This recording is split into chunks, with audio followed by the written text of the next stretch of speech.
Hello.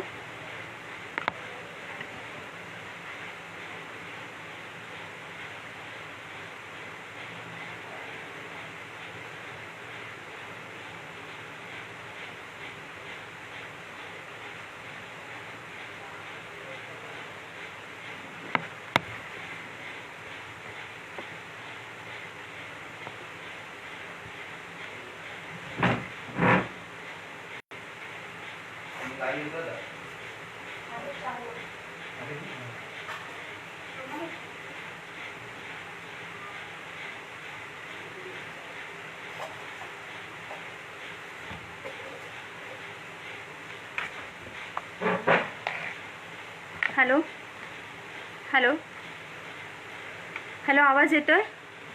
Okay.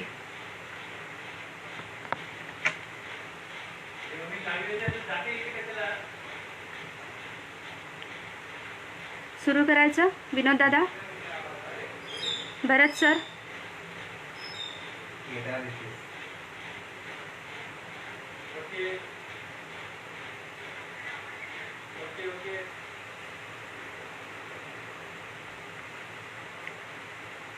Hello, स्पष्ट आवाज येतोय?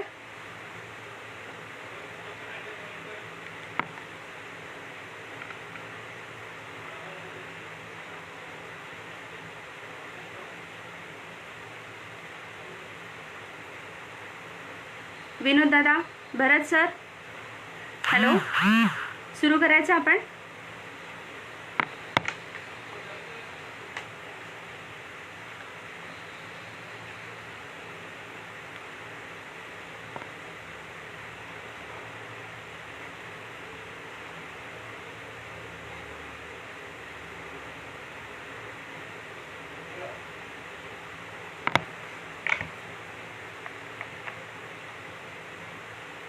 विनोद दादा, सुरू करते.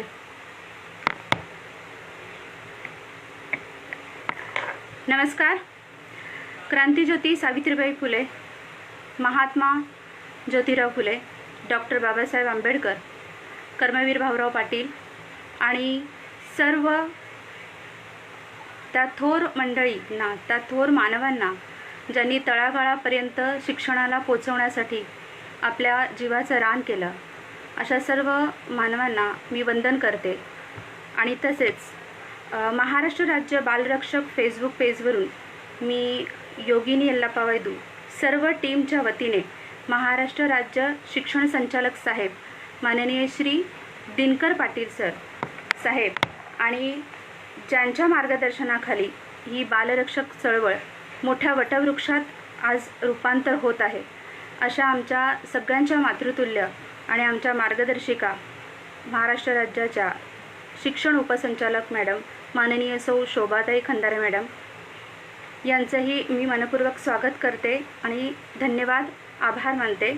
तसेच महाराष्ट्र राज्य विद्या प्राधिकरण समता विभागाचे प्रमुख डॉक्टर प्रभाकर क्षीरसागर सर यांनाही मी विनम्र अभिवादन करते. आणि या सगळ्यांच्या मार्गदर्शनानेच या फेसबुकची निर्मिती झालेली आहे. आता पुन्हा एकदा मी आपल्या विषयाला सुरुवात करते.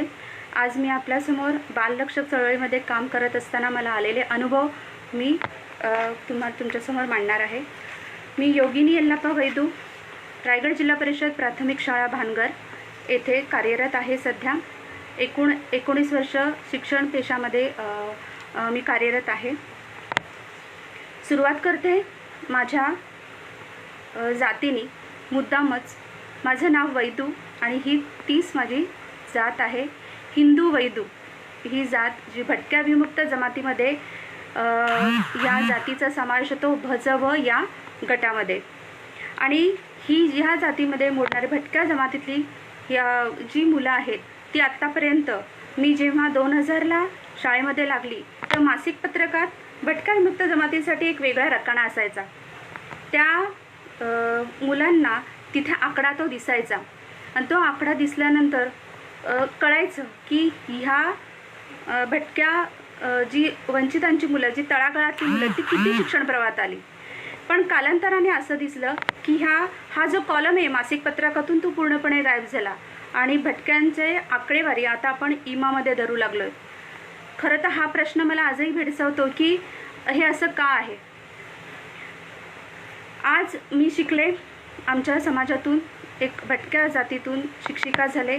आज आमच्या समाजात अधिकारी आहेत, नर्स आहेत, अनेक मुली खूप शिकून पुढे आलेल्या आहेत. जसं आमचा विनोददादा म्हणतो की स्त्रियांमध्ये फार मोठी ताकद असते. विनोददादा, खरं आहे तुझं. आमच्या समाजात आज ही मुली शिकलेल्या आहेत, पुढे आलेल्या आहेत, पण मुलं तितक्याच प्रमाणात मागे आहेत. पण याचा अर्थ ते कुठेतरी चुकत आहेत किंवा स्त्री पुरुष हा भेदभाव तिथे मला इथे व्यक्त करायचा नाही आहे. पण शिक्षण अजून तिथे पोचलेलं नाही आहे. शिक्षणाची संवेदना घेऊन त्या तळागाळापर्यंत त्यांना समजून प्रवाहात टिकवून ठेवणारी व्यक्तीची आज गरज आहे. आणि ती टिकवून ठेवणारे हे आजचे आमचे बालरक्षक या टीमच्या, या फेसबुकच्या माध्यमातून हे फार मोठं कार्य आपण हाती घेतलेलं आहे. यांना मनापासून शुभेच्छा. आणि मला ह्या ठिकाणी बोलण्याची संधी मिळते. आजही आमची लोक, मी मुद्दाम या ठिकाणी थोडा वेळ घेते कारण माझ्या समाजातले काही लोक आजही परडी घेऊन, यल्लामाची परडी घेऊन माझ्याच दारात येतात. आजही पोतराज बनून माझा समाज माझ्या दारात येतो. आजही माझ्या समाजातल्या स्त्रिया रांगोळी विकतात. आजही माझ्या समाजातल्या स्त्रिया भाजी विकतात. आजही माझ्या समाजात जे मिळेल ते काम ते करत आहेत. मग जर मी शिक्षिका झाले किंवा अधिकारी झाले किंवा काही 2% वर्ग आमचा पुढे येतोय हा दिसणारा आहे, पण त्याच्या मागे असलेला जो समाज आहे तो अजून खूप आहे, खूप शिल्लक आहे, बाकी आहे. त्यांना सोबत आणायचं आहे. आणि ही जी इच्छा आहे, ही जी तळमळ आहे, आज मला तुमच्यासमोर बोलायला प्रवृत्त करते, प्रेरणा देते. कारण मी आज इथे मी बोलत नाही आहे, हा एक समाजाचं प्रतिनिधित्व, एक त्या ज्यांना शिक्षणाची गरज आहे, फक्त एक समाज नाही, एक जात नाही, त्या संपूर्ण वर्गाला की जिथपर्यंत शिक्षण पोचलेलं नाही आहे त्याची जबाबदारीची जाणीव ठेवून मी या ठिकाणी बोलते. सावित्रीबाई फुले जेव्हा काम करत होत्या तेव्हा त्यांच्या अंगावरती अनेक चिखलं उडत होती. प्रतिकूल परिस्थितीमध्ये त्यांनी काम केलं. पण आम्ही आज अनुकूल परिस्थितीमध्ये काम करतोय, त्याच्यामुळे आम्ही काहीही मोठं काम करत नाही आहे, काहीही वेगळं कार्य करत नाही आहे. फक्त एक जाणीव आणि संवेदना जिवंत ठेवण्याचं काम आज ही टीम करते, बालरक्षकाची टीम करते. आणि हे सगळे मान्यवर त्याला साथ देत आहेत. यामध्ये मी आज इथे आतपर्यंत पोचली आहे एक सुशिक्षित म्हणून. ह्याच्या मागे एकमेव व्यक्ती होती आणि ते म्हणजे माझे वडील. एक दलित मित्र यल्लाप्पा तायाप्पा वैदू असे एक नाव या महाराष्ट्रात एकेकाळी भटकाईमुक्त जातीला ओळख देण्याकरता चळवळीमध्ये हिरिरीने भाग घेणारी व्यक्ती, की ज्याला महात्मा ज्योतिबाराव फुले कळले होते, त्यांना शिक्षण कळलं होतं. त्यांनी समाजामधल्या लोकांना पुढे आणण्यासाठी शिक्षणाचं महत्त्व कळावं याकरता त्यांच्याकडे फेसबुक नव्हतं, व्हॉट्सअप नव्हतं किंवा कुठल्याही प्रकारचं साधन नव्हतं जिथे आपल्या समाजातल्या लोकांना एकत्र करण्यासाठी त्यांना वाटायचं आज मी शिकलो आहे, इतरांनीही शिक्षणापर्यंत पोचवण्यासाठी ते पाड्यापाड्यावर फिरले. संपूर्ण महाराष्ट्रभर ते पायी फिरले. तेव्हा फक्त ST महामंडळ हे एकच वाहन होतं. पाड्यापाड्यावरती जाऊन, मग तो फक्त कोणत्याही समाजातला असो, फक्त वैदू समाज नाही, कुठल्याही समाजातला असो, तिथे जिथे पाडा दिसेल, जिथे तांडा दिसेल, तिथे ते एका झाडाखाली बसायचे आणि त्यांच्या बुलबुल, बासरी किंवा पेटी हे सगळे साहित्य त्यांना वाजवता यायचं. ते वाजवायचे आणि त्या आवाजाने तिथे लोक जमा व्हायची आणि त्यांना ते एकच संदेश द्यायचे की बाबांनो, तुम्ही पाहिजे तिथे पोटापाण्यासाठी फिरा, पण तुमच्या मुलांना एका ठिकाणी ठेवा, तुमच्या मुलांना वसतिगृहात ठेवा, त्यांना शिकू द्या. हा संदेश ते त्या ठिकाणी ते देत होते. आणि अशा त्यांच्या या कार्याचा उल्लेख उपरा उचला अशा अनेक पुस्तकात आहे. मी ह्याचा उल्लेख मुद्दामून या ठिकाणी करते की जेव्हा शिक्षणाचं महत्त्व कळलेलं असतं, पोचतं, तिथेच मुलंही पुढे जातात. आणि ज्याचं उत्तम उदाहरण मी आपल्यासमोर आहे. आणि म्हणून मला असं वाटतं ही एक माझी जबाबदारी आहे. आणि त्याच्यामागे माझ्या आईचाही फार मोठा त्याग आहे. आज आम्ही सगळी 6 भावंडं वडिलांच्या आदर्शात एकत्र एकजुटीने शांतपणे जेवढं जमेल तेवढं या शाळाबाह्य मुलांसाठी एकमेकांच्या संपर्कात राहून काम करत आहोत. आणि आता यानंतर मी माझ्या विषयाकडे वळते आणि ती म्हणजे माझी शाळा. मी या ठिकाणी मुद्दामून माझ्या पार्श्वभूमीचा उल्लेख या ठिकाणी केला.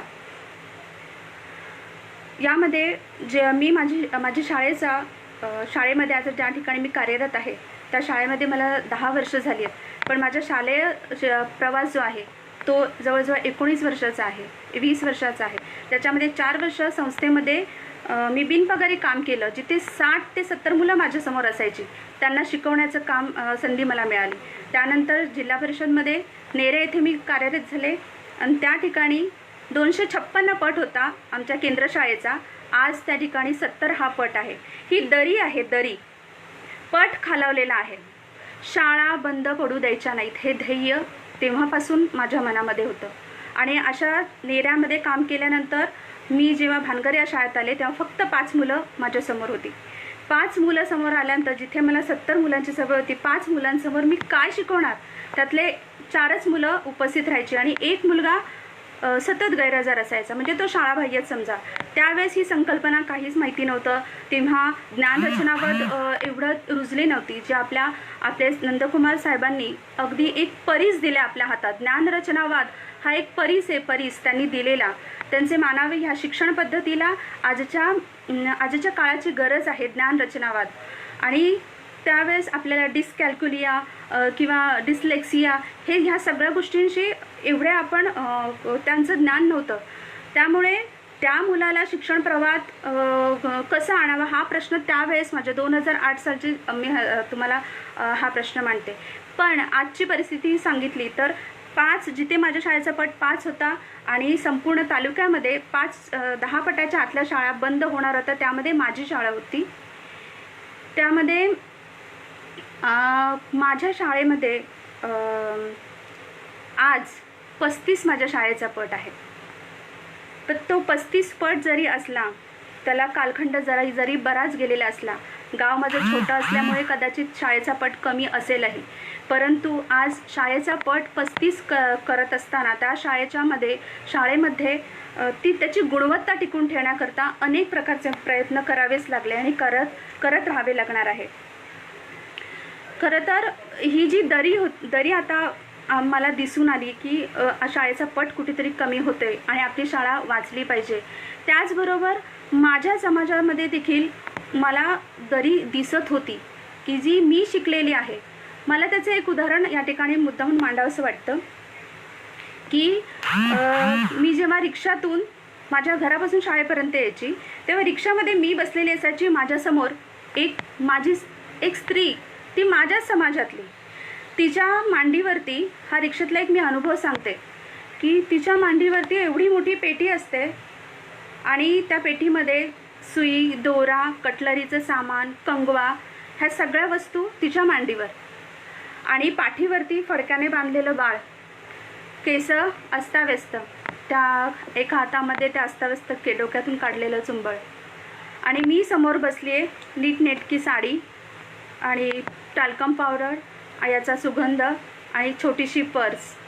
समाज एकच, पण हे 2 असं वेगळं चित्र की त्याच्याकडे बघून असं मला वाटायचं की माझ्या वडिलांनी मला काय दिलं आहे, शिक्षण दिलं आहे आणि त्या शिक्षणामुळे हा फरक आहे. हे शिक्षण माझ्यापर्यंत पोचलं आहे, पण त्यांच्यापर्यंत, त्या व्यक्तीपर्यंत, त्या स्त्रियांपर्यंत, ज्या स्त्रिया आजही माझ्या खूप काबाड कष्ट करत आहेत, कर्ज म्हणजे अनेक शिक्षणामुळे प्रगती न झाल्यामुळे कर्जबाजारी आहेत, त्या माझ्या स्त्रियांना पुढे आणण्यासाठी शिक्षणाच्या त्यांच्या मुलांपर्यंत, त्या लोकांपर्यंत ते शिक्षण पोचलं पाहिजे. आणि जेव्हा जेव्हा मी बघते की मी एका खुर्चीत बसून मी शिकवते मुलांना, पण माझ्याच वयाची स्त्री माझ्याच गावामध्ये जेव्हा जोरजोरात सुई घ्या किंवा कंगवा घ्या असं जोरात ओरडत जाते, जेव्हा मी तिच्याकडे बघते तेव्हा खरंच मला असं वाटतं की ह्यांचं कसं होणार, की ह्यांच्यापर्यंत शिक्षण पोचलं नाही आहे, हे कधी माझ्यासारखे होतील. हा एक म्हणजे हे मनाला बोचणारी जी सल होती ती आजही सल आहे की ही लोक माझ्यासोबत, ही सगळी लोक कधी येतील. ही सल अजूनही आहे आणि त्याच्यामुळेच शाळा आपली बंद पडू द्यायची नाही, शाळेची गुणवत्ता टिकवायची आणि त्यासाठी माझे प्रयत्न चालू होते आणि चालू राहील. आता ह्यासाठी शाळेमध्ये मी काय कोणकोणते प्रयत्न केले. ज्यावेळेस माझी शाळा फक्त एक इमारत, 5 पट, एक कपाट, एक खुर्ची अशी असलेली शाळा. आज माझ्या त्या शाळेमध्ये कॉम्प्युटर आहे, साऊंड सिस्टीम आहे, बेंच आहेत, डम्बेल्स आहे, लेझिम आहे. त्याच्यामध्ये अनेक प्रकारची मुलं माझी भाषणं करतात, मराठीत, इंग्रजीत. हस्तलिखित ते स्वतः तयार करतात, दैनंदिनी स्वतःच्या हाताने लिहितात, कविता लेखन करू शकतात आणि उत्कृष्ट परिपाठ घेतात. त्या परिपाठामध्ये वर्तमानपत्रांचं वाचन केलं जातं. अल्पबचत योजना राबवली जाते. त्याचबरोबर मी शाळेचं एक वेगळं पावती बुक छापलं की जेणेकरून मला शाळेसाठी काही निधी गोळा करता येईल. शाळेचं एक वेगळं लेटर पॅड तयार करून घेतलं. आणि त्याचबरोबर सुरुवातीला असं व्हायचं की 5 पट मुलं, मी त्यांना कोणाला काय शिकवू, कोणाला कबड्डी शिकवू. कारण की मला कबड्डी येतं किंवा मला नाच येतो, मला गाणं येतं, मी कोणाला शिकवू, कोणापुढे नाचू, कोणाला लंगडी खेळायला शिकू. संघसुद्धा तयार होत नाही अशा ठिकाणी. पण आज असं आहे की ह्या वर्षी गेले 2 वर्षामध्ये आम्ही मुलांना सहभागी करून घेतो आहे. आणि वार्षिक स्नेहसंमेलनामध्ये पण असं व्हायचं की वार्षिक स्नेहसंमेलन होऊच शकत नाही. 5 मुलांना घेऊन तुम्ही काय करणार, काय सांस्कृतिक कार्यक्रम सादर करणार. पण तरी देखील माझी मुलं आज जेव्हा केंद्रामध्ये सहभाग होतात, तर आज 13 शाळेच्या आमच्या केंद्रामध्ये माझी शाळा वार्षिक स्नेहसंमेलनात प्रथम क्रमांक पटकावते. हे आजचं माझं मला असं वाटतं की छोटंसंच यश आहे, पण हे प्रयत्न आहेत की जेणेकरून माझ्या शाळेकडे बघण्याचा दृष्टिकोन असावा की ही शाळा उत्तम आहे, ह्या शाळेत मुलांना दाखल केलं गेलं पाहिजे, शाळा बंद पडता कामा नये. अशा अनेक प्रयत्नातून आजही म्हणजे ग्रामस्थांना वाटतं की आता बालरक्षकाचं काम करत असताना, ह्या मुलांसाठी कार्य करत असताना मला पूर्वी सांगावं लागायचं, समजून सांगावं लागायचं की इंग्रजी माध्यमामध्ये आणि मराठी माध्यमामध्ये शाळा प्रत्येक पालकाकडे जाऊन मी सांगत होते की आपल्या शाळेमध्ये कसे संस्कार आपण देऊ शकतो. पण आत्ता अशी परिस्थिती आहे की माझे ग्रामस्थ आणि माझी कमिटीतली लोक ही बालरक्षक झालेली आहेत. उलट तेच सांगतात की ह्या शाळेत तुम्ही दाखल करा. आता मला सांगावं लागत नाही, आता माझे ग्रामस्थ सांगतात, आता माझे पालक लोकांना सांगतात की या शाळेमध्ये तुम्ही प्रवेश मुलांना घ्या. आणि खरंच की असं मला असे बोलणारेही लोक मिळतात की खूप लोकांमध्ये म्हणजे बिल्डिंगी झाल्या, चाळी झाल्या म्हणून कदाचित पट वाढला असेल. परंतु जेव्हा आपण माझेच ग्रामस्थ किंवा मी जेव्हा शाळेतून कधी 7 वाजता बाहेर पडते, तेव्हा बाहेर पडताना जर एखादा पालक धावत येतोय आणि मला म्हणतोय की मॅडम तुम्ही आता 7 वाजता घरी कधी जाल, ह्या गरम पेपरमध्ये गुंडाळलेल्या भाकऱ्या माझ्या हातात ठेवतात आणि मला म्हणतात मॅडम तुम्ही आता एवढा उशीर झाला आहे, घरी गेल्यानंतर तुम्ही हे घ्या तुमच्या मुलासाठी वगैरे. म्हणजे ही आत्मीयता आहे, ही त्यांना जाणीव आहे आपली. आणि मला वाटतं ह्यातच यश आहे की त्या शाळेसाठी आपण जे करतोय हे पोचतंय लोकांपर्यंत.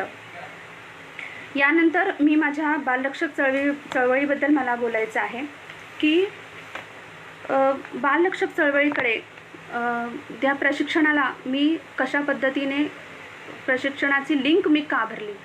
एवढे सगळे प्रयत्न करत असताना एक दिवस असं घडलं की एक विद्यार्थिनी माझी शाळाबाह्य ठरली. म्हणजे ती शाळेतच येत नव्हती. त्याला कारणही तसंच होतं. कारण त्या मुलीवरती शाळेमध्ये चोरीचा आळ आला होता आणि हे मी त्यांच्या पालकांना सांगणार, त्याच्यामध्ये मध्ये 2-3 सुट्ट्या आल्या. आणि 2-3 सुट्ट्या आल्यानंतर असं झालं की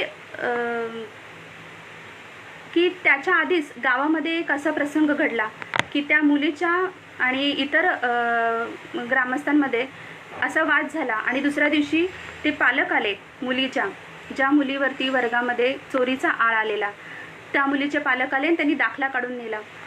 ते म्हणाले की मला या शाळेत मुलीला ठेवायचंच नाही आहे. आणि मी म्हटलं ठीक आहे, तुम्ही मागणीपत्र द्या, ज्या शाळेमध्ये दाखल कराल तिथलं मागणीपत्र द्या आणि मी तुम्हाला ह्या मुलीला पाठवते. परंतु जेव्हा त्यांनी मला दाखला दिला आणि ते मुलीला मी ती मुलगी इतर ज्या ठिकाणी तिचं मागणीपत्र आलं तिथे ती गेली असं माझा समज झाला. परंतु मला कोणत्याही प्रकारची रिक्वेस्ट आली नाही आणि कॉम्प्युटरला आणि दिसली नाही. आणि त्याच्यामुळे मग मी चौकशी करायला सुरुवात केली आणि मुलंही मला सांगायला लागली, मॅडम की आपली संस्कृती शाळेत जात नाही आहे. ही एक तडफड माझ्या मनामध्ये होती की नाही, ती मुलगी शिक्षणाच्या प्रवाहातून बाहेर नाही पडली पाहिजे. पालकांशी खूप रिक्वेस्ट केली पण ते मान्य करत नव्हते. अशातच मला एका कार्यक्रमामध्ये एका प्रशिक्षणात बालरक्षकाची लिंक दिसली आणि त्या लिंकमध्ये मला कळलं की शाळाबाह्य मुलांसाठी ह्या ठिकाणी प्रयत्न करणाऱ्या लोकांनी ही लिंक भरायची आणि ही मनामध्ये ती तळमळ होतीच. आणि त्याचबरोबर माझी विद्यार्थिनीला मला परत माझ्या शाळेत आणायचं होतं. विश्वास ठेवा बांधवांनो, जेव्हा मी या बालरक्षक चळवळीमध्ये गेले आणि तिथे एक एक उदाहरणं मी बघितली की तिथे एक असं उदाहरण एका शिक्षिकेचं मला दिसलं की मुलांना शाळेच्या प्रवाहात आणण्यासाठी जेव्हा पालकांना ती विनंती करत होती तेव्हा बालरक्षक संगमनेरला जेव्हा आमचं पहिलं प्रशिक्षण झालं बालरक्षकाचं, तिथे मला एक उदाहरण ऐकायला मिळालं की पालक कोयता घेऊन शिक्षकाला मारायला आलते तरी देखील अशा मुलांना शिक्षणाच्या प्रवाहात आणलं. ही कोणत्या प्रकारची जिद्द असेल, ही कोणती संवेदना असेल. मी म्हटलं आणि त्यामध्ये जेव्हा तुम्ही सच्चे असता, जेव्हा तुमची प्रेरणा संवेदना इतक्या उच्च दर्जाची असते की नाही ते मूल शिक्षणाच्या प्रवाहात मी आणणारच, तर मला वाटतं समाजातली कुठली समस्या किंवा कुठलीही अडचण तुम्हाला थांबवू शकत नाही. ते मूल शिक्षणाच्या प्रवाहात येणार आणि तीच ताकद आणि तीच शक्ती घेऊन मी पुन्हा माझ्या शाळेकडे आले. बालरक्षकाच्या चळवळीमध्ये खूप साऱ्या गोष्टी इतक्या प्रचंड प्रमाणात माझ्या विचारांमध्ये बदल झाला की जे काही मला वाटतं भाकीतं होती, माझ्या मनामध्ये भाकीतं होती की समाजातल्या काही प्रतिष्ठित लोकांना वाटतं की ह्या जो शिक्षणाच्या प्रवाहात नाही येते तो नाही आला तर मग आम्हाला कामगार कुठून मिळणार, आमचे वीटभट्टीसाठी आम्हाला कामगार कुठून मिळणार किंवा आम्हाला कारागीर कुठून मिळणार, म्हणजे त्यांना शिक्षणाच्या प्रवाहात आणायचं नाही आहे असा एक विचार प्रवर्ग दिसून येतो आपल्याला किंवा आपल्याला समाजातून असे पडसाद उमटताना दिसतात.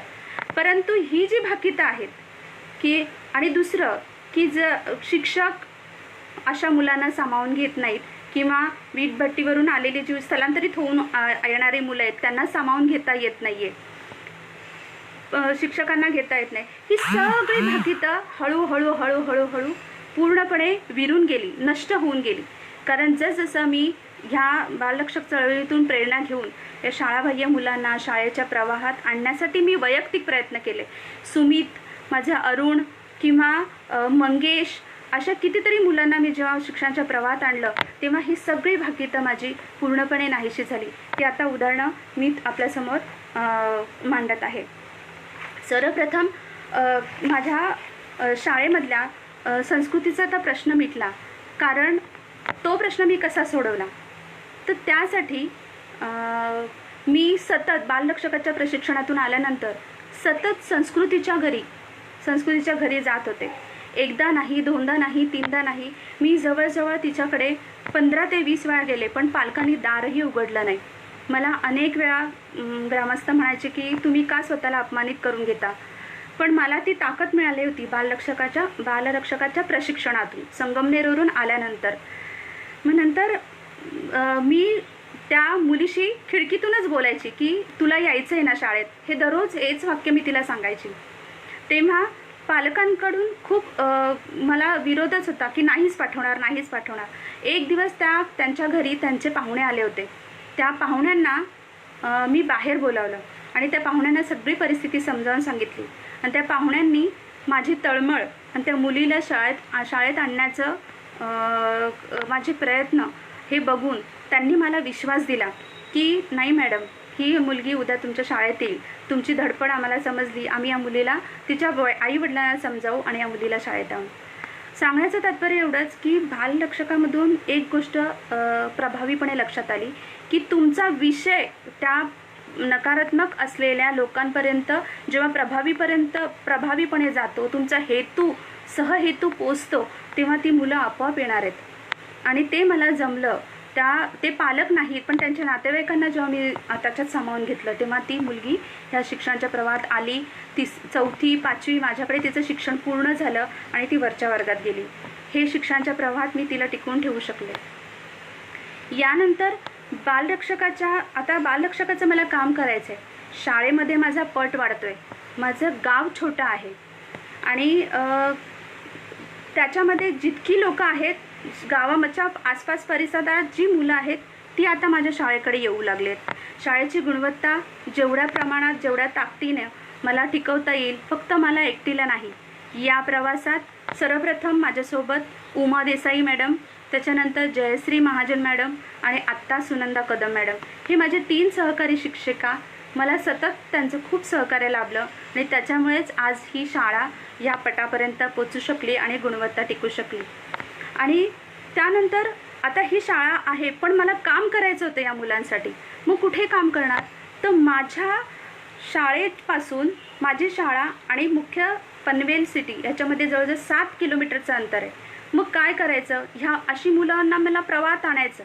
त्यासाठी मी ठरवलं की आपण रविवारी वेळ काढायचा. आणि म्हणून मग मी काय केलं की जिथे झोपडपट्टी आहे, पनवेलच्या आमच्या नवीन पनवेलच्या पंचशील नगर एक झोपडपट्टी आहे अभ्युदय बँकेच्या समोर, मी ठरवलं की आज हा पट्टा करायचा.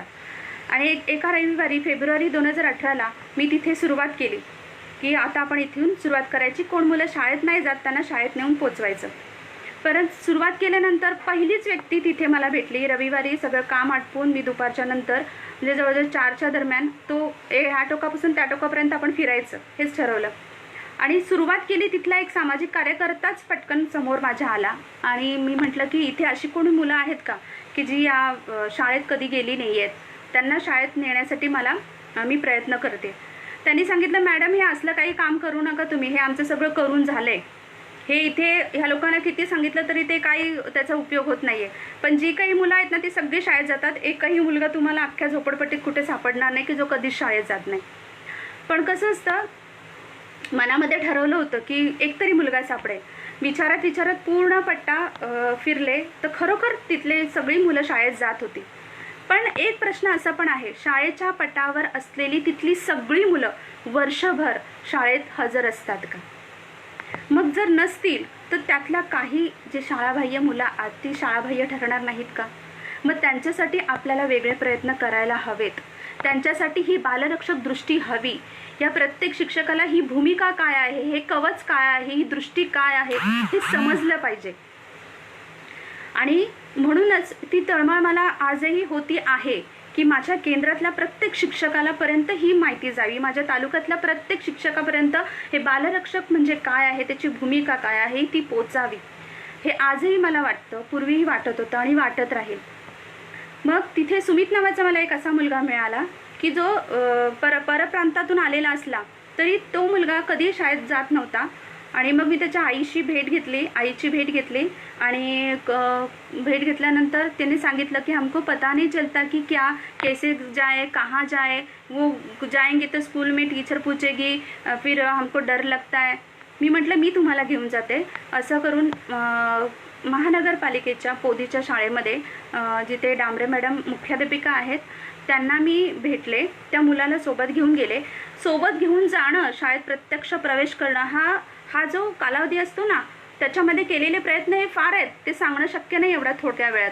किती वेळा भेटली असेल, किती वेळा ते पालक भेटत नाहीत, किती वेळा पालक तयार होत नाहीत, ते आता ह्या ठिकाणी सांगत नाही. फक्त प्रवेश महत्त्वाचा आहे. त्या ठिकाणी घेतल्यानंतर डांबरे मॅडमनी सहजच त्या मुलाला ॲक्सेप्ट केलं. बघा मी पुन्हा सांगते, मला महाराष्ट्रातल्या प्रत्येक त्या शिक्षकावरती पूर्ण विश्वास आहे. कारण मला माझ्यावरती विश्वास आहे. कारण मी जितक्या तळमळीने काम करते ते तळागाळातला प्रत्येक शिक्षक काम करतोय आज. आणि प्रत्येकाची एक वेगळी कहाणी आहे. प्रत्येक शिक्षक हा बालरक्षक आहे. फक्त त्याला पुढे यायला, त्याला मांडायला आज संधी मिळत नाही आहे. आणि प्रत्येक शाळेच्या समस्या वेगळ्या आहेत. प्रत्येक शाळेमध्ये येणाऱ्या अडचणी वेगळ्या आहेत. त्याच्यामुळे प्रत्येक शिक्षक तो त्याच्या पद्धतीने सोडवत आहे. तर सुमित नावाचा मुलगा आजही त्या शाळेमध्ये आहे. पण ह्याचं एक असं पडसाद उमटलं की त्या दुसऱ्या दिवशी जेव्हा मी ॲडमिशनला त्या मुलासाठी शाळा सुटल्यानंतर 1-2 दिवस मला तिथे रजा टाकावी लागली, कारण की मॅडमना भेटायचं होतं शाळेच्या वेळात. त्या शाळेच्या वेळात मी शाळेत हजर राहू शकत नाही. रजा टाकून मी जेव्हा 1च दिवस फक्त रजा टाकली त्यासाठी, कारण की ते दुसऱ्या शाळेमध्ये प्रवेश होतं, त्या मुलांचा माझ्या शाळेमध्ये प्रवेश नव्हता. मला त्या शाळेतल्या शिक्षकांना भेटणं गरजेचं होतं. त्याच्यामध्ये गेल्यानंतर मॅडमनी मला एक वही दाखवली. त्या वहीमध्ये त्यांनी पूर्ण झोपडपट्टीचा सर्वे केला आहे आणि त्या सर्वेमध्ये शाळेमध्ये आतापर्यंत जी मुलं येत नव्हती पटावरची, ती पुन्हा मॅडम शाळेमध्ये आम्ही त्यांना आणलं आहे. माझे सगळे शिक्षक तिथे गेले होते झोपडपट्टीमध्ये आणि त्या मुलांना आज आणलं आहे. ही मुलं एवढी मुलं येत नव्हती, आता येत आहेत. आणि बरं झालं मॅडम तुम्ही पण आलात. म्हणजे त्यांनी एक सकारात्मक माझ्याकडे विषय मांडला. परंतु मला सांगायचं हे आहे की त्यांनी मला ते सर्वे का दाखवावा किंवा मी त्यांच्याकडे कोणत्याही प्रकारची मागणी केली नव्हती. सांगण्याचं तात्पर्य एवढंच की बालरक्षक म्हणून जेव्हा कोणीतरी पुढाकार घेतं, कोणीतरी या मुलांसाठी, तेव्हा तिथली पूर्ण यंत्रणा जी आहे ती तुमच्यासोबत सहकार्य करायला लागते, तुमच्यासोबत कार्यरत होते आणि मग ही मुलं अजून या प्रवाहात टिकून राहण्याला मदत होईल. त्याच्यानंतर सुमीच्या नंतर मला सुमीसारखंच मी अशाच मुलांचं आता सवय लागून गेलेली होती की अशा मुलांसाठी मला काम करायचं आहे. मग एखादं मूल दिसलं की त्याला विचारायचं का रे शाळेत जातोस का. अशाच पद्धतीने एका टपरीवर मला अरुण दिसला. अत्यंत चुणचुणीत त्याच्या वागण्या बोलण्यामध्ये मला दिसत होतं. तो टपरीवरती गोळ्या घेत होता. मी त्याला विचारलं त्याच रविवारी जेव्हा मी तिथून येत होते, पंचशील नगरच्या झोपडपट्टीतून येत होते, एक सिग्नल पार करून पलीकडच्या मला तिथे अरुण दिसला. मी त्याला म्हटलं काय रे शाळेत जातो नाही. आणि त्याच्या पुढे जेव्हा बघितलं मी त्याला घर दाखवायला सांगितलं. ती 4 भावंडं होती. ब्रिजच्या खाली फुटलेल्या टाकीजवळ हे एक कुटुंब राहत होतं आणि कधीच शाळेत न गेलेला अरुण 7 वर्षाचा, त्याच्याबरोबर 3 भावंडं. आई कॅन्सरने मेलेली होती आणि वडील दारू पिऊन सकाळी 7ला जाणारे, रात्री यायचे. अशा प्रकारचं हे जे कुटुंब होतं.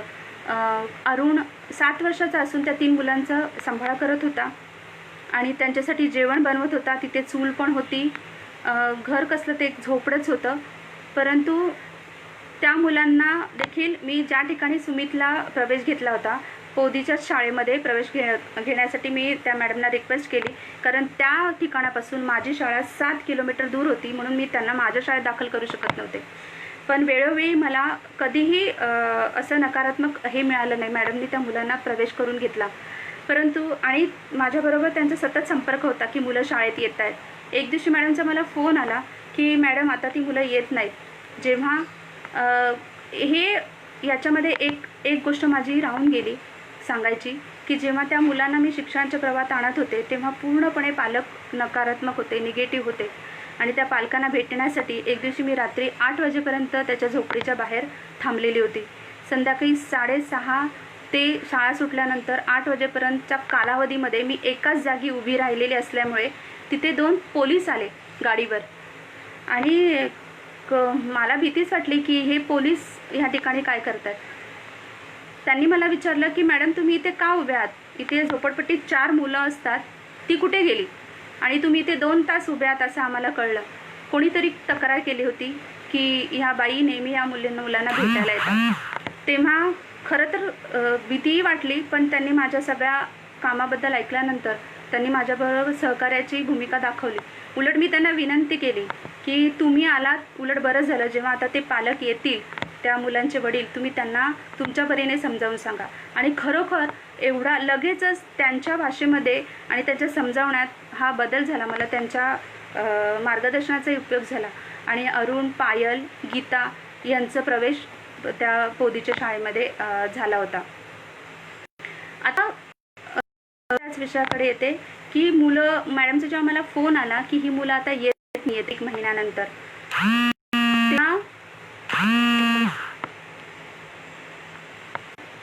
हॅलो, ओके, हॅलो, आवाज येतोय?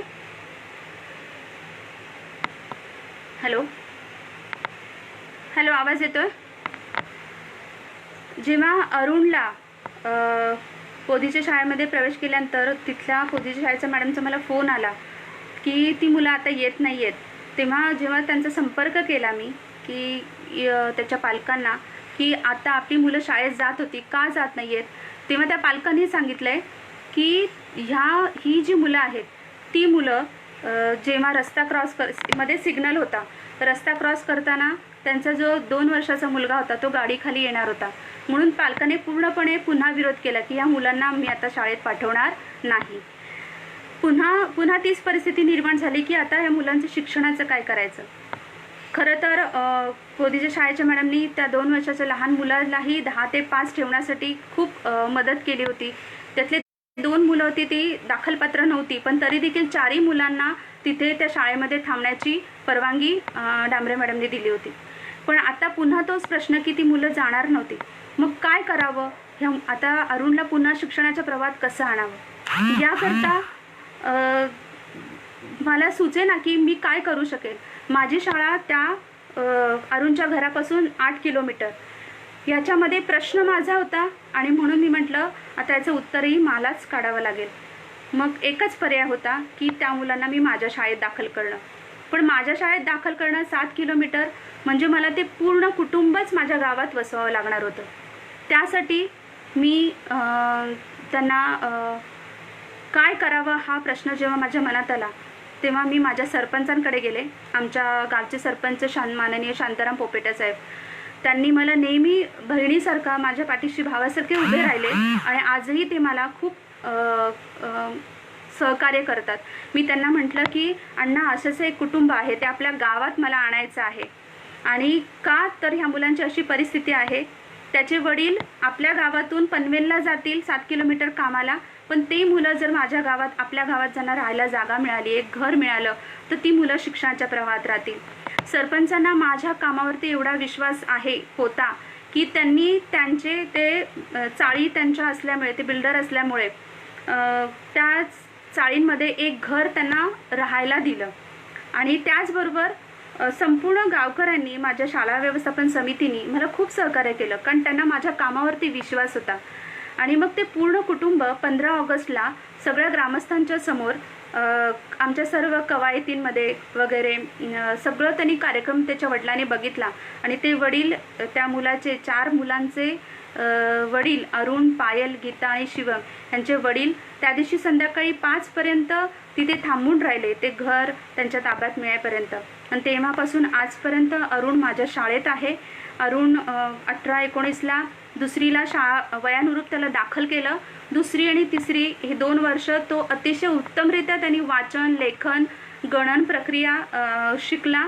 आणि सगळ्यात महत्त्वाचं म्हणजे त्यांनी वयानुरूप 2रीला दाखल होऊ नये वाचनामध्ये त्यांनी खूप, वाचन आणि लेखनमध्ये खूप चांगल्या पद्धतीने त्यांनी स्वतः मेहनत घेतली. हे करत असताना 10 वाजता 3ही भावंडांना अगदी डोक्याला तेल वगैरे लावून जेवण सकाळचं बनवून, तो मुलगा असं की स्वतः जेवण बनवतो, जेवण बनवण्यासाठी रॉकेल नसतं, ते पेट्रोल आणण्यासाठी तो भानगर ते पनवेल इथपर्यंत तो सकाळी 6 वाजता उठूनच पेट्रोल पंपवरून घेऊन येणार, पेट्रोल त्या स्टोवमध्ये भरणार, जेवण बनवणार, पण 10 पर्यंत तो शाळेत हजर राहणार. ही त्या मुलामधली जिद्दच माझी प्रेरणा होती. आणि आज लॉकडाऊनमुळे आज ते त्या गावामधून स्थलांतरित झालेले असले तरी माझ्या संपर्कात परवाच त्यांनी मला फोन केलेला की टीचर हम आने वाले हैं अभी हम, आता त्या देवीच्या पाड्याच्या इथे ती मुलं आहेत, माझ्या संपर्कात आहेत. त्याच्यामुळे शिक्षण प्रवाहात त्यांना पाहून, आणि ते कधीच माझ्यापासून दुरावू शकत नाहीत, कारण की एक मनाने, एक संवेदनेने ती मुलं बांधली गेलेली आहेत. अरुणला शिक्षणाच्या प्रवाहात आणत असताना जो मला अनुभव आला की पोलिसांना असं वाटलं की ही कोण स्त्री आहे, या मुलांना कोणीतरी कंप्लेंट केली असणार, म्हणून माझ्यावरती पोलिसांनी चौकशी करण्याचा प्रसंग आला. मला असं वाटायला लागलं की आपल्याकडे काहीतरी असलं पाहिजे.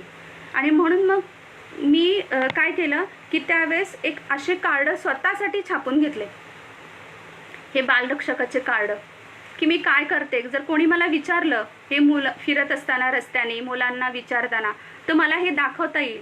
आणि जी मुलं येत नाहीत किंवा शाळेच्या प्रवाहात त्यांना यायचं आहे, त्यांना वाटता येईल, अशा प्रकारचे मी कार्ड स्वतःसाठी छापून घेतले. एक जवळजवळ 150 कार्ड त्यावेळेस मी छापून घेतले. आणि हेच कार्ड आपल्या माननीय शिक्षण उपसंचालक खंदारे मॅडम यांना मी जालनाच्या प्रशिक्षण संपल्यानंतर त्या जेव्हा गाडीत बसत होत्या तेव्हा मी हे माझं कार्ड खंदारे मॅडमना दिलं होतं। खंदारे मॅडमना आठवत असेल नाही माहिती मला, पण मी हे कार्ड त्यांना दिलेलं आहे आणि कदाचित त्यांच्याकडे हे कार्ड अजूनही असेल। तर अशा अरुणसाठी प्रयत्न केल्यानंतर माझ्या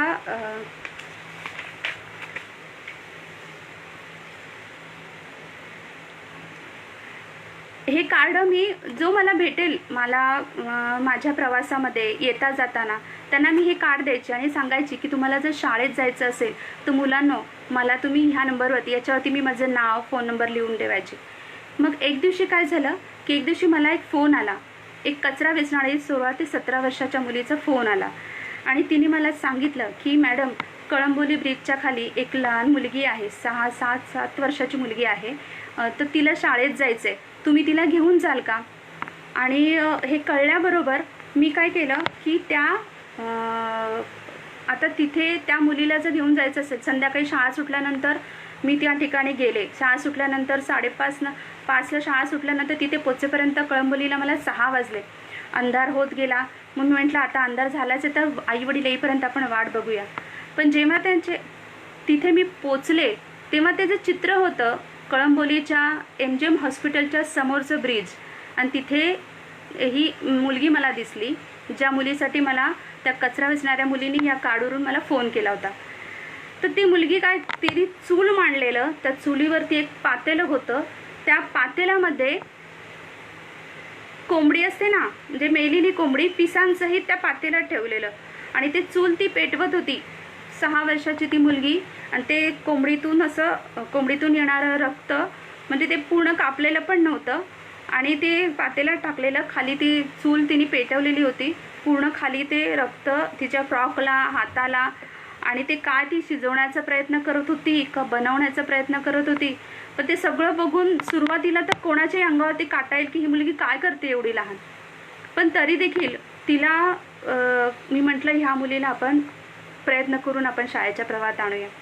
तेव्हा तिची आई येईपर्यंत मी त्या ठिकाणी थांबले। तिची आई आली, पण ती जी आई आली, आई आणि बाबा झिंगतच आले। साडीचा पत्ता, साडी जागेवर नव्हती, ब्लाऊजचा पत्ता नव्हता। पण तिला जेव्हा कळलं की मी त्या मुलीला शाळेत दाखल करणार आहे तेव्हा ती हात जोडायला लागली आणि रडायला लागली, म्हणाली माझ्या मुलीला तुम्ही शाळेत घेऊन जा। आणि मला खूप आनंद वाटला की अरे सकारात्मक पालक मिळाले की आता मला अडचण येणार नाही। दुसऱ्या दिवशी तो शुक्रवार होता, दुसऱ्या दिवशी शनिवार होता। शनिवारी मी 250 रुपयाची एक रिक्षाचं भाडं भरून माझी जी रिक्षा चालवणारी मैत्रीण आहे तिला पहाटे 6 वाजता मी बोलवलं। तेव्हा मी कोपरोलीत राहत होते, तिला सांगितलं अशाच्या एका मुलीला आपल्याला दाखल करायचं आहे। माझी अष्टपैलू व्यक्तिमत्व असणारी ज्योती भोपी नावाच्या माझ्या मैत्रिणीला जी कळंबोलीच्या शाळेत तेव्हा काम करत होती तिला मी फोन केला। मी म्हटलं मी उद्या सकाळी एक मुलगी घेऊन येते, तिला दाखल करायचं आहे। ती म्हणाली वा मॅडम खूप छान, आम्हाला मुलं पाहिजेत, तुम्ही घेऊन या। मी दुसऱ्या दिवशी सकाळी 6 वाजता रिक्षा घेऊन तिथे निघाले आणि तिथे पोचले। पण ब्रिजवरती पोचल्यानंतर ती बाई पूर्णपणे बदलली होती, जी रात्री मला गयावया करून माझ्या हातापाया पडत होती की माझ्या मुलीला शाळेत न्या, रडत होती, ती सकाळी पूर्ण वेगळी, ती शुद्धीवर आली। ती म्हणाली मेरे बच्चे को नहीं भेजना, मी नाही पाठवणार माझ्या मुलीला शाळेत। आणि मी म्हटलं अरे बापरे हे काय, आणि मला असं वाटलं मी तिथे शाळेत सांगून ठेवलं, आता कसं करू।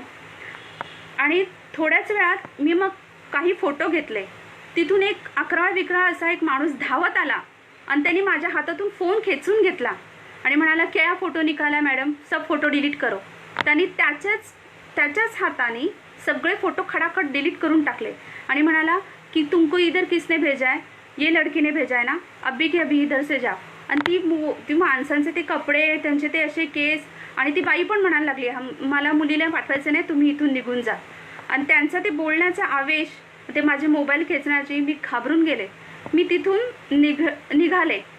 निघत असताना अचानक मागून आरडाओरडाचा आवाज आला आणि मागे वळून बघते तर ज्या मुलीने मला तिथे बोलवलं होतं त्याच मुलीला ती लोक मारत होते आणि ते तिला म्हणत होते की तू ह्या बाईला का फोन करून बोलवलंस।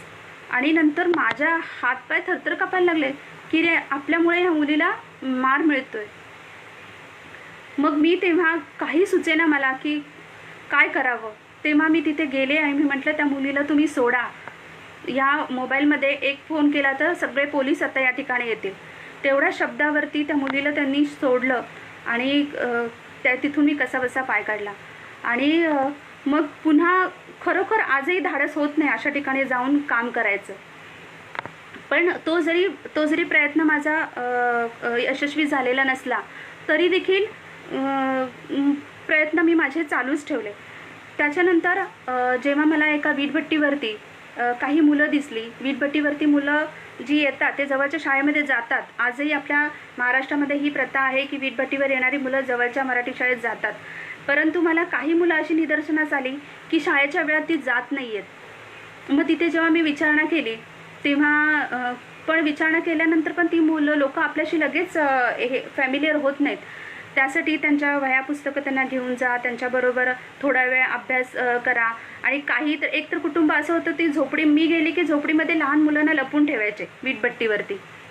ते म्हणायचे आमच्याकडे मुलंच नाही आहेत, पण मला आवाज यायचा. मग ते माझ्यासमोर खोटं बोलतात हे कळायचं, परंतु मला आवाज यायचा. पण मग नंतर विचारल्यानंतर असं कळायचं की वीटभट्टीपासून शाळा रस्ता ओलांडावा लागतो, मग आमच्या मुलांच्या जीवाला धोका आहे. पुन्हा ते काही कारण सांगायला लागले. मी म्हटलं या ठिकाणी आपण काय करता येईल. मग तिथल्या शाळेतल्या शिक्षकांशी बोलल्यानंतर आणि त्या शिक्षकांच्या सोबत जाऊन मी वीटभट्टी मालकाशी याचं बोलणं केलं की तुम्ही या मुलांसाठी वाहनाची व्यवस्था करू शकता का. आणि खरोखर की त्या वीटभट्टी मालकाने तयारी दाखवली आणि सांगितलं की मी वीटभट्टीवरच्या मुलांना शाळेत घेऊन जाण्यासाठी माझं वाहन मी देईन. आणि तुम्हाला सांगते की जेव्हा या वीटभट्टी मालकाने अशा पद्धतीने मदत करायची मला माझ्यापुढे माझा प्रस्ताव त्यांनी स्वीकारला, तेव्हा माझंही भाकीत पूर्णपणे हे जरा विरघळून गेलं की लोक नाही मदत करत किंवा लोकांना असं वाटतं. असं नाही आहे. प्रश्न हा आहे की मला वाटतंय का, मला मनापासून मी प्रयत्न केलाय का. मी फक्त बोलते, ते नाही शिकणार, त्यांना नाही जमणार, किती पण प्रयत्न करा. मी बोलते, पण मी प्रयत्न केलाय का, मी तिथपर्यंत गेले का, मी मागणी ठेवली आहे का, मी त्या मुलांना नेलंय का. हा प्रश्न जेव्हा मी करत गेले तेव्हा माझे सगळे नकारात्मक हे विरघळून गेले. आणि हे फक्त झालं ह्या बालरक्षक प्रशिक्षणामुळे. आणि मग हे जे वीटभट्टीचे मालक आहेत ते आणि माझ्या शाळेचे माझ्या गावचे सरपंच, त्यांचं दोघांचाही सत्कार आमचे पनवेल तालुक्याचे गटशिक्षण अधिकारी, अष्टपैलू व्यक्तिमत्व असणारे आमचे मार्गदर्शक नवनाथ साबळे साहेब, माननीय श्री नवनाथ साबळे साहेबांच्या हस्ते मी तालुक्यामध्ये सगळ्या शिक्षकांच्या समोर या 2 व्यक्तींचा सत्कार केलेला आहे. मग म्हणजेच काय की जेव्हा तुम्ही काम करण्याची इच्छा दाखवणार आहात, एक पाऊल पुढे येणार आहात, व्यवस्था, यंत्रणा, शिक्षक किंवा तिथले जे प्रतिष्ठित व्यक्ती आहेत ते तुम्हाला सहकार्य करणार, हा मला आलेला अनुभव आहे. आणि हे झालं म्हणजे वीटभट्टीच्या मुलांसाठी हा केलेले प्रयत्न आहेत. आजही वीटभट्टीच्या मुलांसाठी जी मुलं स्थलांतरित होऊन येतात, दिवाळीनंतर ही मुलं येतात. रायगडमध्ये खास करून मला वाटतं पेण तालुक्यातून, कर्जत तालुक्यातून पनवेलला येणारी मुलं जास्त आहेत.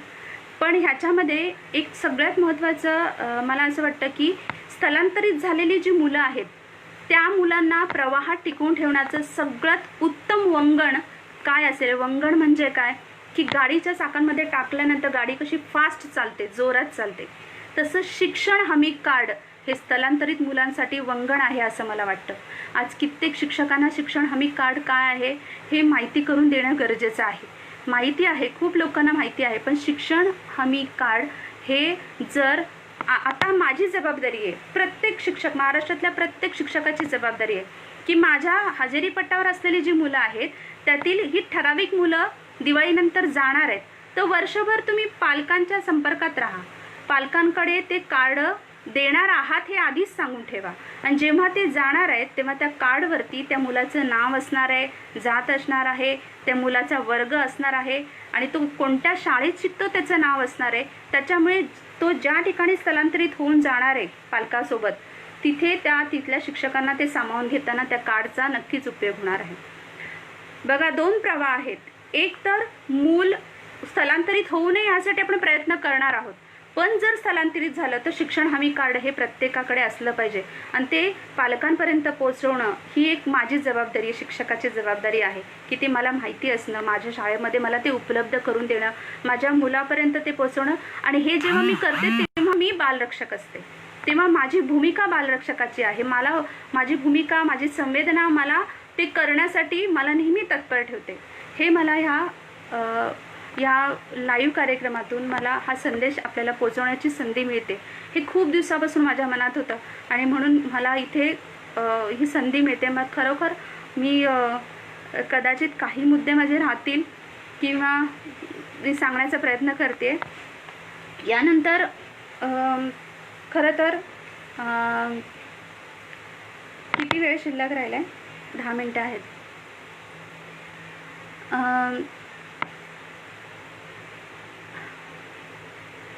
यावर्षी 2019-20ला देखील आपण म्हणजे पनवेलच्या अदय शाळेमध्ये दाखल असलेली मुलं शिक्षणाच्या बाहेर म्हणजे प्रवाहाच्या बाहेर असलेली मला दिसून आली.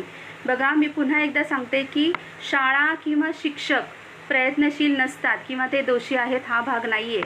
काही परिस्थिती अशी असते की ही मुलांना ती प्रवाहाच्या बाहेर ठेवायला परावृत्त करते.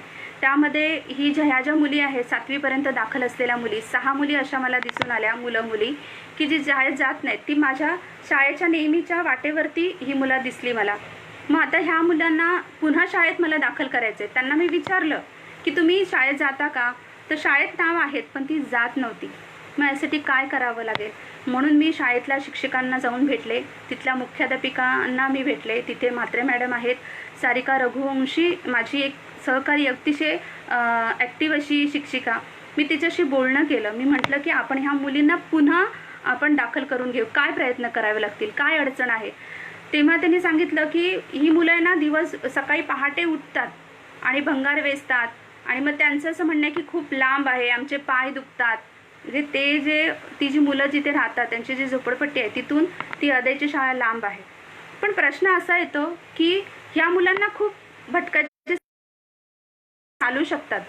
पण तरी देखील मी म्हटलं की आपण त्यांची वाहनाची व्यवस्था केली तर वाहनाची व्यवस्था मग कशी करणार, त्याचे पैसे कोण देणार? या सगळ्या गोष्टीमध्ये काम करत असताना मी लायन्स क्लबमध्ये या कालावधीमध्ये 2 वर्षाच्या कालावधीमध्ये लायन्स क्लबमध्ये जोडली गेली. ते आमचे पनवेलचे सामाजिक कार्यकर्ते नितीन जोशी सर, संगीता जोशी मॅडम यांनी मला या क्लबमध्ये आणलं. कारण मला अशा मुलांसाठी काम करायचं होतं. मला ताकद हवी आहे, मला सपोर्ट हवा होता, एक संघटन हवं होतं आणि म्हणून मी काम करण्यासाठी त्याच्यामध्ये तयार झाले. आमच्या लायन्स क्लबच्या साहेबांना, महानुभाव सरांना विनंती केली की सर अशी मुलं आहेत, आपल्याला वाहनाची व्यवस्था करता येईल का? सरांना माझ्यावरती एवढा विश्वास, ते एका याच्यात तयार झाले. सर म्हणाले मॅडम तुम्ही म्हणताय म्हणून आपण एकदा प्रयत्न करून बघू. एक पूर्ण जवळजवळ 2 ते 3 महिने एका मुलामागे 600 रुपये भरण्यासाठी 600 रुपयेचं रिक्षा भाडं आमच्या लायन्स क्लबकडून देण्याचं ठरलं. तिथल्या मुख्याध्यापक आणि शिक्षकांना जाऊन आमची पूर्ण टीम भेटली आणि मग त्यांना सांगितलं आम्ही असा प्रयत्न करतोय, तर तुमचं काय मत आहे? त्यांनीही आम्हाला सकारात्मक मदत. ते म्हणाले मॅडम तुम्ही खूप चांगल्या, उलट छानच आहे की ही मुलं येत आहेत. आणि त्या मुलांना लागोपाठ 2 महिने आपण रिक्षाची व्यवस्था केली क्लबच्या साहाय्याने आणि मुलं शाळेच्या प्रवाहात आली. आणि जेव्हा मी सारिका मॅडमना फोन केला, मॅडम आपली मुलं शाळेत येत आहेत का? सारिका मला फोनवरती सांगतच असते की मुलं येत आहेत. पण नंतर मी म्हटलं 6 मुलं येत आहेत ना? पण तिच्याकडून मला असं उत्तर आलं की मॅडम 10 मुलं येत आहेत. मी म्हटलं अरे मी तर 6 मुलांसाठीच प्रयत्न केले होते. पण कसं होतं की जेव्हा आपण तिथे जातोय तेव्हा तिथल्या शिक्षकांनाही वाटतं की नाही आपण, तेव्हा खूप असं नाही आहे की रिक्षा लावली म्हणजे दररोजच ती मुलं येतात. पण जेव्हा ती मुलं येत नव्हती तेव्हा तिथल्या शिक्षक स्वतःहून पुन्हा त्या मुलांना घेऊन जायला यायचे की आज तुम्ही आला नाहीत किंवा 1-2 दिवस गॅप पडला. रिक्षा चालक तेही मला सतत माझ्या संपर्कात असायचे त्या मुलांना तिथे घेऊन जाण्यासाठी. एक दिवस असा प्रसंग घडला की रिक्षा चालकाने सांगितलं, म्हणजे तो सकाळी निघताना मला दररोज फोन करणार की मॅडम मुलांना पोचवलं. आणि एक दिवस मीटिंग संपल्यानंतर 5च्या आत मीटिंग लवकर संपल्यामुळे 5च्या आत मी घरी येत होते आणि असं होतं मीटिंगमध्ये एखाद्या वेळेस आपण थोडंफार लवकर येतो आणि कमला नावाची विद्यार्थिनी मला त्या तळ्यावर एका मुलासोबत दिसली. मी म्हटलं अरे ही शाळेत गेली नाही, मग आज इथे काय करते, म्हणून मी माझी गाडी थांबवली.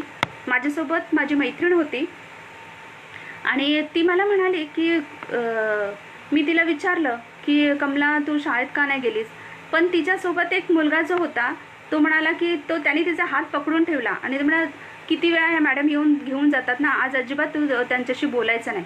आणि इकडे तिकडे तो असं काहीतरी वस्तू बघायला लागला की जणू काय आता काय त्याचं खूप राग होता त्या मुलाच्या चेहऱ्यावरती. तेव्हा माझी मैत्रीण म्हणाली अगं त्या मुलाचे हावभाव बघ, तू असं ह्या मुलींना म्हणजे शाळेसाठी घेऊन जाते, तो राग त्या मुलाच्या मनात राहील. आणि मग त्या क्षणासाठी तरी आम्ही तिथून निघून गेलो. आज 10 मुलं अदेच्या शाळेमध्ये दाखल झाली. 19-20 मध्ये आपण लायन्स क्लबच्या मदतीने तिथल्या अदेच्या शाळेतल्या शिक्षकांच्या मदतीने मुलं दाखल झाली, पण सगळीच नक्कीच नसतील प्रवाहात, पण त्यातली काही जी मुलं आहेत ती तरी शिक्षणाच्या प्रवाहात राहतील, ह्याचं एक समाधान मला नक्कीच आहे. हे झालं की बालरक्षकांनी मला दिलेल्या ताकदीमुळे मग ह्या मुलांसाठी करण्याची माझी जी धडपड आहे त्याला दुप्पट वेग मिळाला असं म्हणा, किंवा मला करण्याचे वेगवेगळ्या पद्धती कळाल्या, वेगवेगळ्या समस्यांकडे वेगवेगळ्या दृष्टिकोनातून पाहण्याची एक दृष्टी मिळाली. मला असं वाटतं या ठिकाणी मी माझ्याबद्दल, माझ्या शाळेबद्दल आणि माझ्या ज्या विद्यार्थ्यांसाठी मी प्रयत्न केले त्या विद्यार्थ्यांना शाळेच्या प्रवाहात आणताना केलेले प्रयत्न हे मी माझ्या पद्धतीने या ठिकाणी मांडण्याचा प्रयत्न केला. पण समाजामध्ये असलेली ही जी दरी आहे ती दरी फार मोठी आहे मित्रांनो. महाराष्ट्रातल्या याच्यामध्ये अजून एक मुद्दा मला सांगायचं राहिलं की जेव्हा कळंबोलीच्या शाळेमध्ये, कळंबोलीच्या ब्रिजच्या खाली मी त्या मुलीसाठी प्रयत्न करत असताना पहाटे 6 वाजता ज्या रिक्षेतून मी जात होती त्या रिक्षाची जी रिक्षा ड्रायव्हर होती ती म्हणाली मॅडम तुम्ही अशा मुलांसाठी काम करताना, मग साताऱ्यामध्ये माझी एक चुलत बहीण आहे, तिची 3-4 मुलं आहेत, 3 मुलं आहेत, तर तिचे मिस्टर आत्ताच वारलेत, पण त्या मुलांना कुठे आश्रमशाळा आहे का, आम्हाला आश्रमशाळेमध्ये टाकायचं, कारण ती पोट नाही भरू शकत त्या मुलीचं. तेव्हा मी लगेच माझ्या भावाला फोन केला, ॲडव्होकेट मानवेंद्र यल्लाप्पा वैदू, त्याला मी फोन केला आणि साताऱ्यामध्ये भटक्या जमातीच्या लोकांसाठी एक आश्रमशाळा आहे, तिथे त्यांचा प्रवेश होतो आहे का म्हणून मी त्यांना माझ्या भावाचा नंबर दिला. अशा पद्धतीने म्हणजे आपले उपराकार ज्येष्ठ साहित्यिक लक्ष्मण माने यांच्या फार मोठ्या कर्तृत्वाने ती जी आश्रमशाळा आजही उभी आहे ती भटक्यांसाठी आहे, भटक्या जमातीतल्या मुलांसाठी आहे. आज जेव्हा मला असं वाटतं ना की ह्या परिसरातल्या भटक्या जमातीतल्या कुठल्या तरी मुलाला वसतिगृह मिळावं, तर आश्रमशाळेत प्रवेश मिळत नाही. आश्रमशाळेत फक्त आदिवासी जाती जमातीतल्या मुलांना प्रवेश मिळतो. भटक्यांच्या मुलांच्या आश्रमशाळेसाठी, वसती शाळेसाठी आजही प्रश्न निर्माण होतो. तर ही गोष्ट मला त्या ठिकाणी सांगायची माझी राहून गेली होती. आज ह्या बालरक्षकाच्या चळवळीमध्ये आमच्या रायगड जिल्ह्याचे गजानन जाधव असतील की त्यांची जी आजी आहे की या प्रसारमाध्यमातूनच मिळालेली त्यांना मदत, किंवा माझी स्वराली लिमकर असतील की त्यांचं पण कार्य इतकं मोठं आहे आणि तिचं एक वाक्य आज मला बोलण्यासाठी मला प्रेरणादायक ठरलं की बालरक्षकांनी किती मुलांना, शाळाबाह्य मुलांना शिक्षणाच्या प्रवाहात आणलं. संख्या मोठी नाही आहे, ती संवेदना मोठी आहे. बालरक्षकाच्या मनामध्ये संवेदना की मूल शिकलं पाहिजे, येती, शिकती आणि टिकती राहिली पाहिजे, ही संवेदना फार मोठी आहे. आणि ह्याच्यामध्ये आज या ठिकाणी मी बोलते त्याच्यामध्ये सगळ्यात मोठी ताकद आहे महाराष्ट्राच्या बालरक्षक चळवळीचंच नाही, त्या संवेदनाचे मोठे शिलेदार जर कोण असतील तर विनोद राठोड सर हे एक असा अवलिय आहे की फक्त बालरक्षकाचं एक छोटी उपाधी देऊन त्या व्यक्तीला चालणार नाही. त्याच्या पलीकडे बालरक्षक काय आहे, मला त्या बालरक्षकाच्या बद्दल थोडंसं बोलायचं आहे. ही बालरक्षक ही एक भूमिका आहे, ही एक कवच कुंडल आहे की ज्याप्रमाणे कर्ण आपल्या शरीरातून वेगळं करू शकला नाही आहे, तसंच हा विचार ज्याच्या डोक्यात गेला ना, तो काम केल्याशिवाय थांबूच शकणार नाही. तो काम करत राहील, तो त्याच्यापासून ते वेगळा होऊ शकत नाही. तशाच पद्धतीने हा विनोद राठोड असतील, भरत काळे सर आहेत, जगदीश कुडे सर आहेत, ही त्या वेडाने भारावून गेलेली माणसं आहेत. आणि ते ह्या टीमचे, या फेसबुक आज ही जी संधी, ही व्यासपीठाचे हे शिलेदार आहेत. आणि ज्या संवेदनाने ती संवेदना काय आहे, ज्या संवेदनाने ती संवेदना आहे की गुरु, शिक्षक, शिष्य ह्या वलयाच्या पलीकडे जाऊन काम करणारी संवेदना आहे. शिक्षक काय करतो, अभ्यास करतो, समजून घेतो, अभ्यास पूर्ण नंतर तो शिकवणार आहे. पण मी असं म्हणत नाही आहे ते फरक आणि भेद नाही आहे, पण भूमिका लक्षात घ्या. प्रत्येक शिक्षक जेव्हा बालरक्षकाच्या भूमिकेतून काम करणार आहे, तो वेगळा कसा असणार आहे. एखाद्या रखरखत्या निखाऱ्यामध्ये हात टाकून हिरा काढायची ताकद या बालरक्षकाला का असते? कारण त्याला वाटत असतं की नाही, हे मूल शिक्षणाच्या प्रवाहात आलंच पाहिजे. तो असा विचार करत नाही आता मी कोणाची मदत घेऊ, माझ्या हाताला चटके लागतील, मी भाजेल. नाही, ही भूमिका आहे की अनुभव नसताना देखील मी निखारात हात टाकणार, धगधगत्या निखारात, आणि तो हिरा खेचून काढणार. हिरा खेचून काढणं म्हणजेच काय, तर या मुलांना शिक्षणाच्या प्रवाहात आणण्यासाठी प्रयत्न करणार. ही संवेदना आहे. आणि ही संवेदना संपूर्ण महाराष्ट्रात जिवंत करण्याचं काम हे बालरक्षकाची टीम आणि ही चळवळ या फेसबुक पेजच्या माध्यमातून आज करत आहे. आणि माझ्याकडे वेळ आहे का अजून? हॅलो विनोद दादा, माझ्याकडे वेळ आहे अजून? हॅलो विनोद दादा, ऐकताय? भरत सर, यामध्ये ह्या शेवट करताना मी असंच म्हणेन की बालरक्षक ही एक भूमिका ताकद आहे. आणि महाराष्ट्रातल्या प्रत्येक शिक्षकाने या भूमिकेतून जर आपण आपल्या शाळेकडे पाहिलं तर वेगळं काम करण्याची किंवा अगदी रविवारी वेगळं जाण्याची काही गरज नाही आहे. आजही पटावरती अशी काही मुलं आहेत की ती प्रवाहात येत नाही. ही दरी काय असते, दरी अजूनही आहे. ही दरी जशी मी तुम्हाला उदाहरण दिलं की रिक्षामध्ये मी बसली आहे, माझ्याच समाजातली माझी एक स्त्री माझ्यासमोर बसली आहे, ती पण माझ्याच समाजातली आहे. पण मी आज माझ्यात हा जो बदल आहे हे फक्त माझ्या वडिलांमुळे. दलित मित्र यल्लाप्पा तायाप्पा पैदू आज ते या जगात नाही आहेत. त्यांनी ते काय करायचे की मूल जोपर्यंत शाळेत जात नाहीत ते त्याला झाडाला बांधायचे आणि म्हणायचे म्हण की मी शाळेत जातो तेव्हा तुला सोडेल. ही जी तळमळ त्यांच्यात होती, त्या तळमळीनेच आज मी इथे तुमच्यासमोर आहे. पण ती तळमळ प्रत्येकापर्यंत नाही पोचली. हा दरी आहे. काही लोक ह्या शिक्षणाच्या प्रवाहाच्या बाहेर फेकली जात आहेत. त्यांना फेकली जातात म्हणजे काय, जिथे 256 पट होता आज त्या शाळेमध्ये 70 पट होतोय आणि शाळा बंद होत आहेत. मग जी गरीब लोक आहेत ती कुठे जाणार आहेत? इंग्रजी माध्यमच्या शाळेत जाणार आहेत. मग ही शाळा बंद पडल्या तर ती जाणार कुठे? मग ते पूर्ण प्रवाहच बंद होणार त्यांच्यासाठी. म्हणून एकही शाळा बंद होता कामा नये. या महाराष्ट्रातल्या तळागाळातली कमी पटामुळे कुठलीही शाळा बंद करू नका. या व्यवस्थेला माझी पूर्ण नम्र विनंती आहे की शाळा बंद पडता कामा नये. मी सगळ्या बांधवांना पुन्हा कळकळीने विनंती करते की जितकं होईल तितकं आपण या शाळांसाठी, या गुणवत्तेसाठी आपण प्रयत्न करूया. आणि मला माझ्या सगळ्या महाराष्ट्रातल्या संपूर्ण बांधवांवरती एवढा विश्वास आहे, कारण मी पुन्हा एकदा सांगते की जसे मी प्रयत्न करते सगळे तसेच प्रयत्न करीत आहेत. मी काही मोठं करत नाही आहे, कारण माझी प्रतिकूल परिस्थिती आहे आणि कोणताही उद्देश नाही आहे की कोणी नाव करावं, पुरस्कार मिळावा, अजिबात नाही. कारण आजपर्यंत मी केलेलं कुठलंही काम कुठल्या व्हॉट्सअपवरती, फेसबुकवरती टाकलेलं नाही.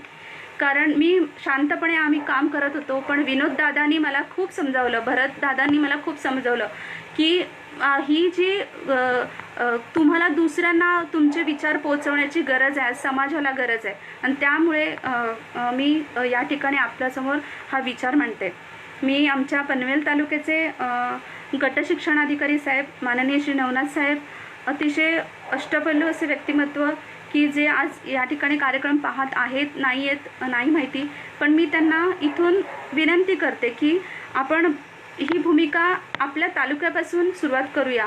मला एक संधी द्या, मी विनंती करते त्यांना की मला संधी द्या प्रत्येक शिक्षकापर्यंत, कारण आज काळाची गरज आहे. आज करोनाच्या पार्श्वभूमीमध्ये भयावह परिस्थितीमध्ये खूप मुलं स्थलांतरित होऊन जाणार आहेत, खूप मुलं स्थलांतरित होऊन कदाचित येतीलही.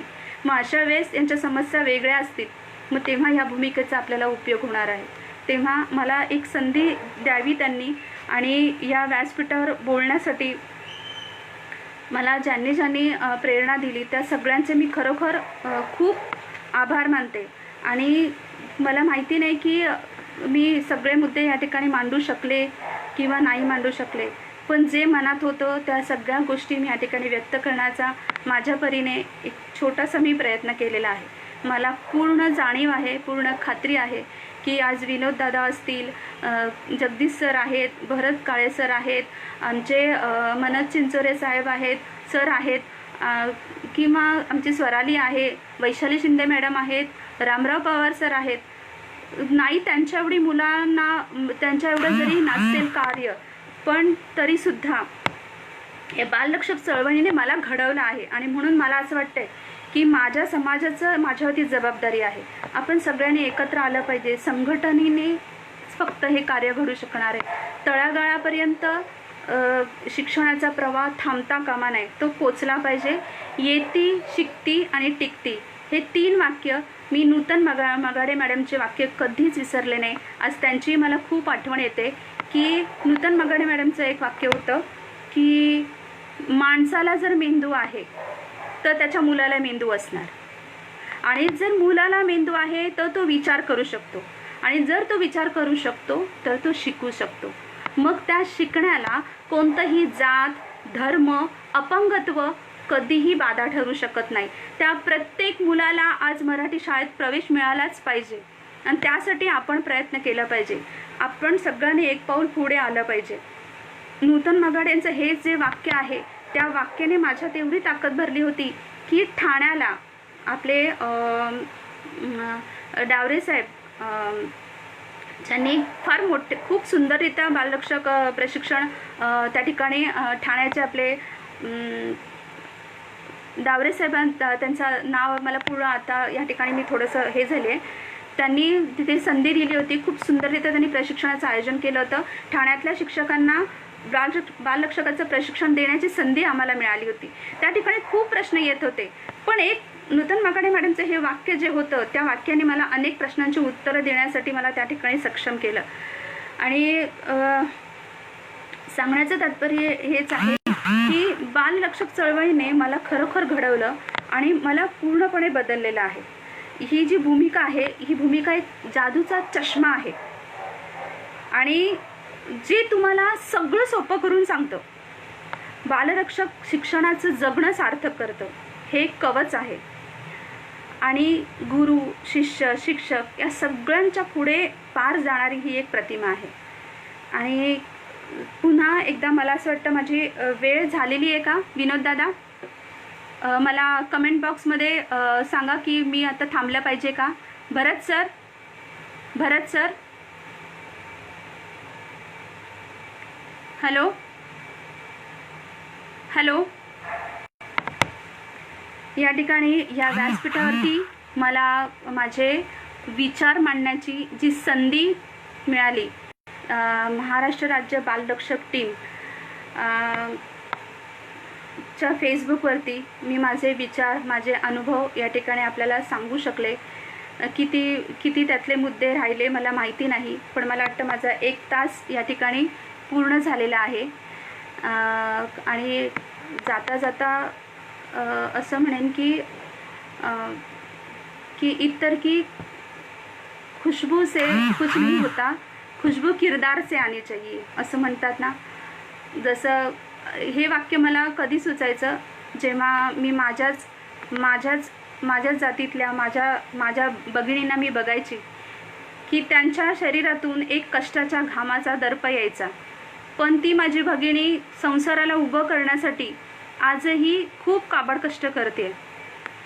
आणि म्हणूनच मला असं वाटतं की फक्त एक माझा समाज नाही, असे खूप तळागाळातल्या समाज आहेत.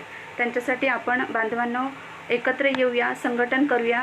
माझ्या समाजातल्या ज्या लोकांमध्ये दुफळी निर्माण झालेली आहे त्यांना पण मी माझ्या बांधवांना विनंती करते की आपण एकत्र येऊया. राग, द्वेष, लोभ हे सगळे विरघळून पडू देत आणि फक्त एकच उपाय आहे पुढे जाण्याचा, तो म्हणजे शिक्षण. शिक्षणाशिवाय आपल्याला तरणोपाय नाही. आणि शिक्षणासाठी आपण सगळे एकत्र आलो तर नक्कीच आपण एक फार मोठी क्रांती घडणार आहे ह्या मुलांसाठी. आणि जाता जाता एवढंच म्हणेन की येती शिकती टिकती हा मूलमंत्र जपणारा बालरक्षक आहे. आईची माया आणि शिक्षणाची छाया पुरवण्यासाठी झिजतो तो बालरक्षक आहे. संकटाला, वादळाला, समस्येला न घाबरता सरसावतो तो बालरक्षक आहे. समाधानाने सार्थ करून आयुष्याला सजवतो तो बालरक्षक आहे. माणसांना माणुसकी बहाल करतो तो बालरक्षक आहे. आणि तोच बालरक्षक आहे, तोच बालरक्षक आहे. मी पुन्हा एकदा शेवटी जाता जाता इतकंच सांगेन की बालरक्षक फक्त हे एक बिरुद किंवा हे एक नाव मर्यादा नाही आहे. त्या पलीकडे मोठी आहे संवेदना. संवेदनाने आपण सगळे जोडले आहोत.